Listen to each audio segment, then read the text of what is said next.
আসসালামু আলাইকুম, সবাইকে স্বাগত জানিয়ে কমার্স টিভির পক্ষ থেকে আমি দেওয়ান মোহাম্মদ রুহুল আমিন আজকে ক্লাস শুরু করছি। Commerce TV, subscribe now.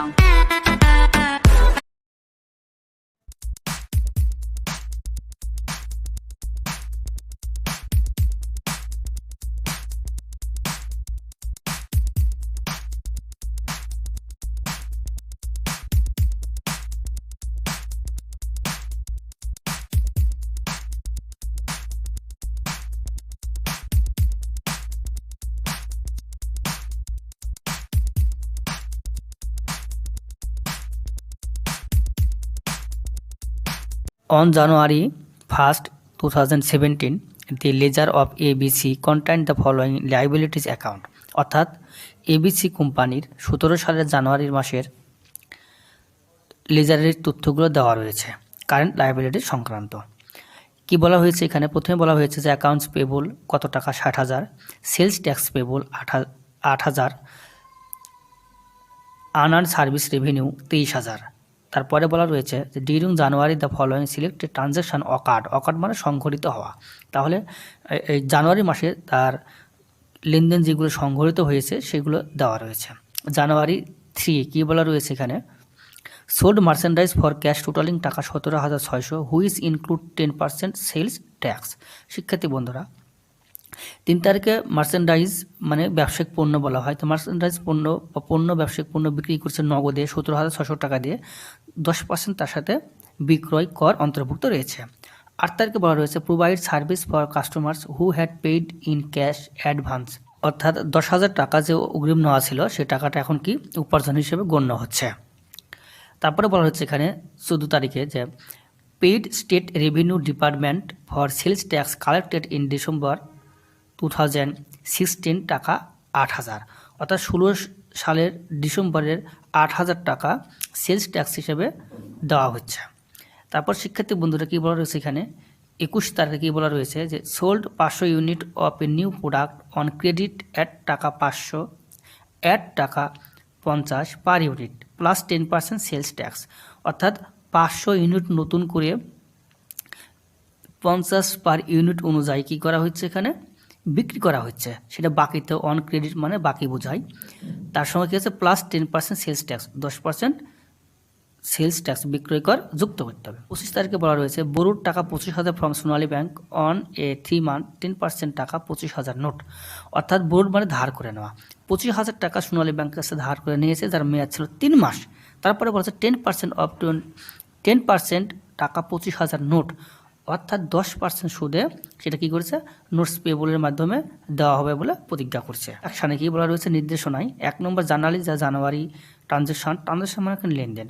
তাহলে জানুয়ারি মাসের লেনদেনের উল্লেখিত লেনদেনের জাবেদা করতে বলছে। এবং 2 বলা হচ্ছে কি prepare the current liability section of balance sheet at 31 January 2017, অর্থাৎ 17 সালের 31 জানুয়ারির চলতি দায়ের একটা ব্যালেন্স শিট করতে হবে।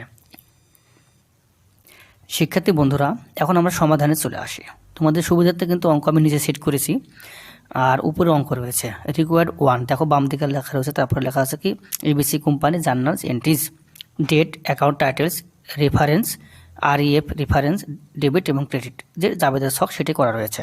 শিক্ষার্থী বন্ধুরা, এখন আমরা জাবেদা শুরু করি।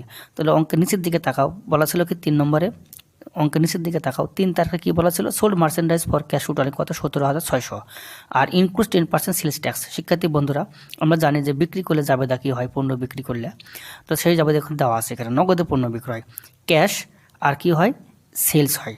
শিক্ষার্থী বন্ধুরা, এটা কিন্তু অ্যাকচুয়ালি জাবেদা, কিন্তু মনে রাখতে হবে এখানে বলা ছিল কি হুইচ ইনক্লুড 10% সেলস ট্যাক্স, যেহেতু আমাদের এটা কিন্তু ভ্যাট সংক্রান্ত অঙ্কের সমাধান করতে হচ্ছে, যার জন্য এই সেলস ট্যাক্স পেবল বলে নতুন একটা আইটেম আসবে। তাহলে তোমরা এখন লক্ষ্য করো উপরে ক্যাশে টাকা কত লেখা রয়েছে 17,600, সেটা কিন্তু ক্যাশ সেলস ছিল, সেটা লেখা রয়েছে। তারপরে সেলস বা সেলস রেভিনিউ কত টাকা 16,000, এ টাকা কীভাবে পাবো? যেহেতু অঙ্কে বলা ছিল ইনক্লুড 10% সেলস ট্যাক্স, তাহলে কী করতে হবে আমাদের ওই যেটা নগদে বিক্রি করতে 17,600 সেই টাকাকে 110 দিয়ে ভাগ্যর সঙ্গে 10 যোগ করতে হবে আমাদের, তাহলে 110 হবে। সেটা যোগ করার পরে আমরা 100 দিয়ে গুণ করব, তাহলে চলে আসবে হলো 16,000। তাহলে এটা কিন্তু অ্যাকচুয়ালি সেলস। আর তারপরে সেলস ট্যাক্স পেবল বলে আমাদের 16,000 টাকার উপরে 10% যদি আমরা কাটি তাহলে 1600 টাকা হয়ে যায়। তাহলে ডেবিট 17,600 এবং ক্রেডিট কিন্তু যোগ করলে 17,600 হয়ে যায়। আর ব্যাখ্যাটা কি, to record sales and sales tax payable, অর্থাৎ এটা আমাদের অন্তর্ভুক্ত বা হিসাবভুক্ত করা হলো। 8 তারিখে আমরা চলে আসি, provide service for customers who had paid in advance 10,000 টাকা। যে 10,000 টাকাটা অগ্রিম কাস্টমার দিয়েছিল কিন্তু প্রতিষ্ঠান গ্রহণ করেছিল, যার কাছে সেটা প্রতিষ্ঠানের কাছে সে দায় হিসেবে ছিল, সেটা এখন কী হয়েছে, আয় হিসেবে গণ্য হচ্ছে। যার জন্য কিন্তু এখানে লেখা রয়েছে কি 8 তারিখে আনআর্ন সার্ভিস রেভিনিউ 10,000 এবং সার্ভিস রেভিনিউ কত লেখা আছে 10,000। আর পূর্বে জাবেদা কিন্তু ছিল ক্যাশ 10,000 টাকা এবং আনআর্ন সার্ভিস হলো 10,000 টাকা। সেটা কিন্তু না, যেহেতু অনুপার্জিত আয়টা আয় হিসেবে গণ্য হচ্ছে, যার জন্য অনুপার্জিত আয়কে ক্লোজ করার জন্য তাকে উল্টে জাবেদা দিতে হবে। ব্যাখ্যা কি, to record service revenue has been earned, অর্থাৎ আয় হিসেবে সেটা গণ্য হয়েছে বা অন্তর্ভুক্ত করা হলো।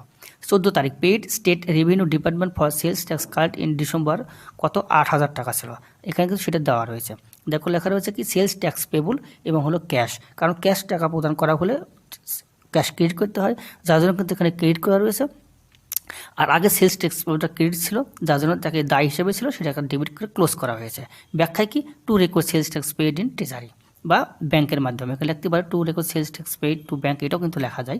যা হোক 8,000 টাকা এবং 8,000 টাকা। প্রশ্ন এবার আমি উপরে সেট করেছি আর নিচে বাকি অংশগুলো সমাধান করার চেষ্টা করছি। তাহলে কত তারিখ এখন হবে 21 তারিখ।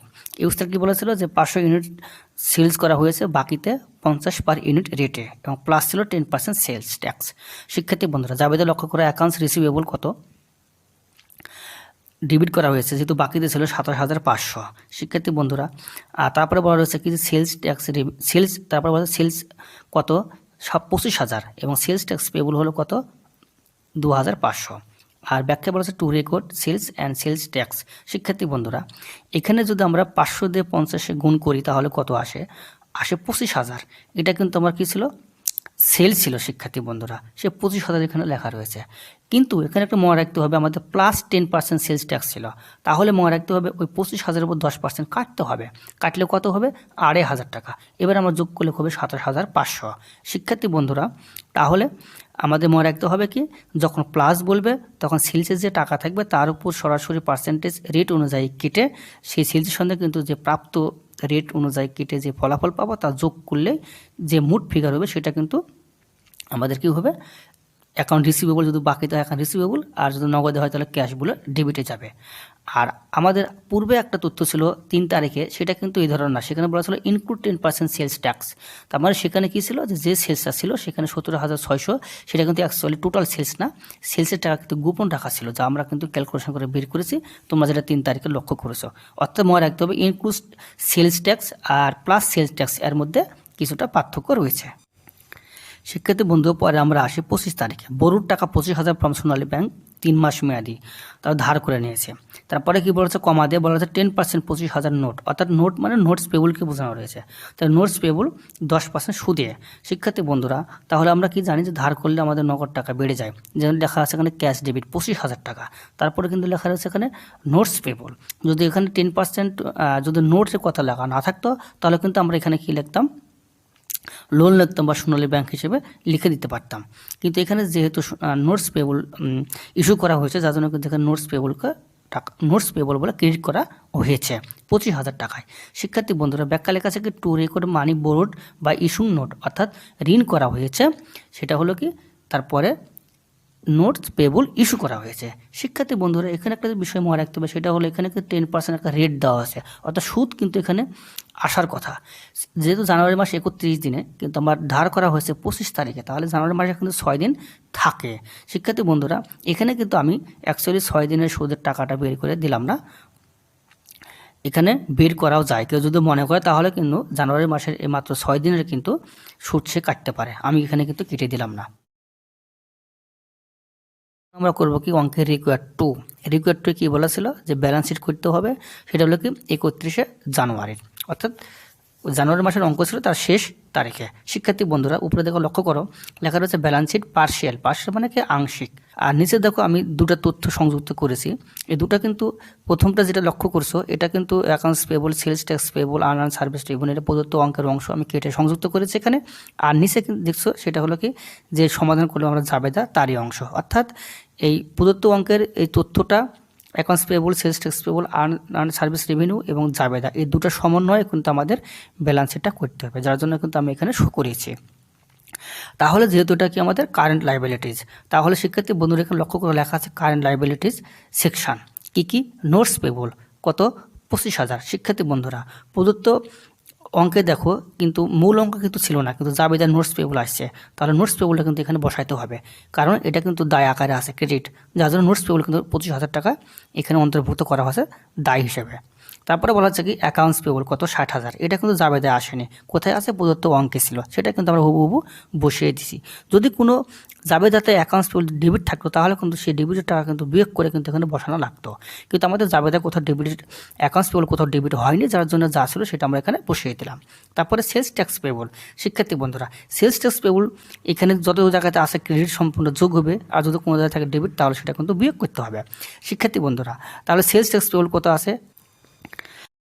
শিক্ষার্থী বন্ধুরা প্রথমে সেলস ট্যাক্স পেবল রয়েছে প্রদত্ত অঙ্কে যে টাকা রয়েছে সেটা হলো 8,000 টাকা। তারপরে আমরা পাবো হলো 3 তারিখে, লক্ষ্য করে ওখানে দেওয়া আছে ক্রেডিট, তাহলে 8,000 টাকার সঙ্গে ক্রেডিটটা যোগ হবে, যোগ হওয়ার পরে তোমরা লক্ষ্য করো আছে 14 তারিখ, এটা আছে ডেবিট, তাহলে বিয়োগ হবে, সেটা বিয়োগ করা হয়েছে। তারপরে লক্ষ্য করা আছে হলো 21 তারিখ আছে সেলস ট্যাক্স ক্রেডিট, এটা কিন্তু যোগ করতে হবে, তাহলে ফিগার আসবে কত, যোগ বিয়োগ করার পরে 4,100। এবারে আসবো আনআর্ন সার্ভিস রেভিনিউর কাছে।